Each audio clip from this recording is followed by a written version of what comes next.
नमस्कार, मी Dhananjay Sanap. Agrowon expert opinion या खास सिरीजमध्ये तुमचं स्वागत. जागतिक पातळीवरती पश्चिम आशियातील तणावामुळे खतांचा प्रश्न निर्माण झालेला आहे आणि खतांच्या कच्च्या मालाचे दरसुद्धा वाढायला लागलेत आणि त्यामुळंच एकीकडे खताची टंचाई येत्या खरीप हंगामात होईल की काय अशी शंकासुद्धा, असा प्रश्नसुद्धा उपस्थित केला जाऊ लागला आहे. दुसरीकडे खतांची टंचाई निर्माण होईल, खतांचे दरसुद्धा वाढतील की काय अशी ही भीती शेतकऱ्यांच्या मनात आहे.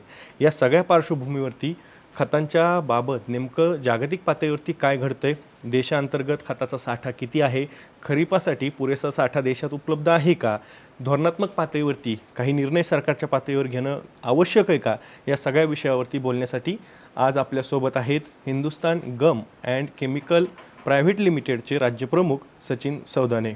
नमस्कार. नमस्कार सर. जागतिक पातळीवरती जो काही तणाव निर्माण झालेला आहे, अर्थातच इराण, इस्रायल आणि अमेरिका यांच्यातलं जे काही युद्ध आहे त्या युद्धामुळे ही परिस्थिती निर्माण झालेली आहे. त्यामुळं देशात पुढच्या काळात खरीप हंगाम अवघ्या एका महिन्यावरती आलेला आहे. अशा परिस्थितीमध्ये खताची टंचाई निर्माण होती आहे की काय, किंवा खताच्या आयातीसाठी मोठा फटका बसतोय काय, अशी परिस्थिती निर्माण झालेली आहे. देशात खताचा साठा पुरेसा आहे का आणि खरीप हंगामावरती खत टंचाईचं संकट येणार नाही अशी परिस्थिती आहे का देशात?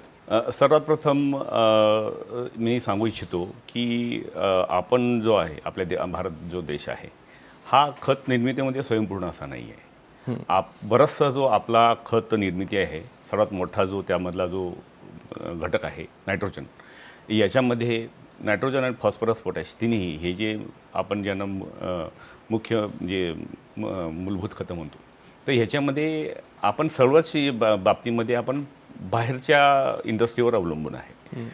तर नायट्रोजनसाठी गॅस लागतो किंवा अमोनिया लागतो. तर याच्यासाठी आता सगळ्यांना माहीत आहे की एखादी देशामध्ये त्यांचा स्रोत आहे आणि आपल्या देशाकडेही थोडेसे स्रोत आहेत, पण तेवढे पुरेसे नाही आहेत. बरोबर. आणि त्यामुळे या सप्लाय चेन जो आहे नैसर्गिक वायूचा, या सप्लाय चेनवर खूप मोठा तणाव वाढलेला आहे. त्याच्यामुळे साहजिकच ही जी सर्व खतं आहेत, या सर्व खतांचा जो आहे तुटवडा जो आहे तो कच्च्या मालाचा सप्लाय आणि जी साखळी आहे, वाहतूक साखळी विस्कळीत झाल्यामुळं तो किंचितसा काही काळासाठी जाणवू शकतो. खरीप हंगामात खतांचा साठा लागतो तेवढा आहे असा दावा केला जातोय. दुसरीकडे परिस्थिती अशी आहे की जो साठा उपलब्ध आहे, एकूण जर का आपण खरीप हंगामातला साठ्याचा वापर बघितला खतांच्या, तर त्याचं गणित बसत नाही आहे.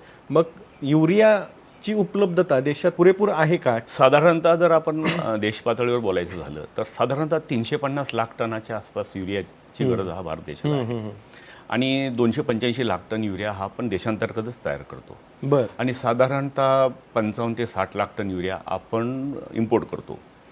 तर सरकारची अशी धोरणं आहे की तयार युरिया घेण्यापेक्षा देशांतर्गत जी कपॅसिटी आहे तिचं पूर्णपणे त्याची युटिलायझेशन झालं पाहिजे. त्याची जर पूर्णपणे कार्यक्षम जर राहिली तर जो फिनिश्ड गुड्स आहे त्याचे रेट्स खूप हाय आहेत. म्हणजे तयार युरिया आयात करणं त्याचे किमती खूप गगनाला भिडलेल्या आहेत आजच्या दिवशी. त्याच्याऐवजी जर कच्चा माल जो आहे, युरियासाठी जो गॅस लागतो, तो जर इथल्या उद्योगांना मिळाला तर आपल्याला परकीय चलनही वाचवता येईल. आणि त्याच्यामध्ये ही जी वाहतूक साखळी आहे, ही वाहतूक साखळी जर योग्य पद्धतीने झाली, अजून खरीप हंगाम सुरू व्हायला वेळ आहे, ती जर झाली तर माझ्या मते फारसा तुटवडा जाणवू नये.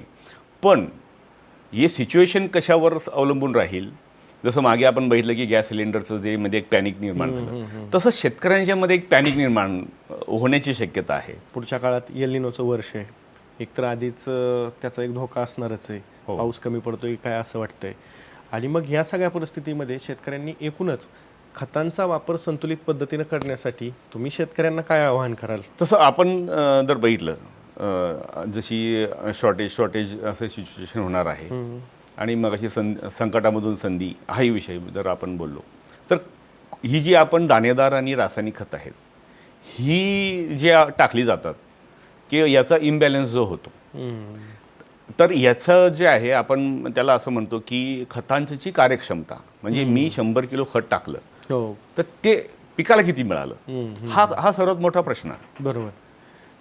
तर खतांची जी कार्यक्षमता आहे ही खतांची कार्यक्षमता आज स्फुरदयुक्त खतं म्हणलं तर साधारणतः 20% त्याची कार्यक्षमता आहे. 100 किलो टाकलं तर 80 किलो जे आहे ते वाया जाणार आहे. अरे बापरे. वाया जातं तर 3 प्रकार वाया जातं. हां, कसं? तर एक तर फिक्स होतं जमिनीतल्या इतर घटकांसोबत रासायनिक अभिक्रिया होऊन. दुसरं आहे की अतितापमानामुळे त्याचं उडून जातात, इव्हॅपोरेशन होतं. आणि तिसरं जे आहे ते पाण्यासोबत वाहून जातात. पाणी जसं दिल पाणी लागल्यानंतर खताला काय होतं, जे खताचे जे दाणेदार खतं आहेत हे थोडेसे विरघळतात. त्यामुळं त्याला तिथं परत जर पाऊस पडला, परत पाणी दिलं तर ते खत तिथून वाहून दुसरीकडे जाणार आहे. तर हे वाहून जाणार आहे, फिक्स होणार आहे, हे आपण टाळू शकतो. तर कशा पद्धतीने? तर एक जर म्हणलं की फिक्स होतात तर ते जे खतं फिक्स होतात हे अनअवेलेबलमधून अवेलेबल फॉर्ममध्ये करण्यासाठी जीवाणू खतांचा मोठ्या प्रमाणात वापर केला गेला पाहिजे. बरोबर. तर हा एक त्याच्यासाठी उपाय आहे. दुसरा जो आहे, आता काही उत्पादनं अशी आहेत की बायोबेस्ड काही पॉलिमर बेस्ड काही प्रोडक्ट आहेत की जी काय आहेत, जी खतांची कार्यक्षमता वाढवतात. बरोबर. हे खतं आपण ज्यावेळी आपण टाकतो खतासोबत त्याचा जर वापर केला, वेणासोबत जर वापर केला तर जी अन्नद्रव्य आपण त्यासोबत टाकलेली आहेत ती पाण्यासोबत जी निचरा होऊन वाहून जाणार आहेत, लीच आउट होणार आहेत.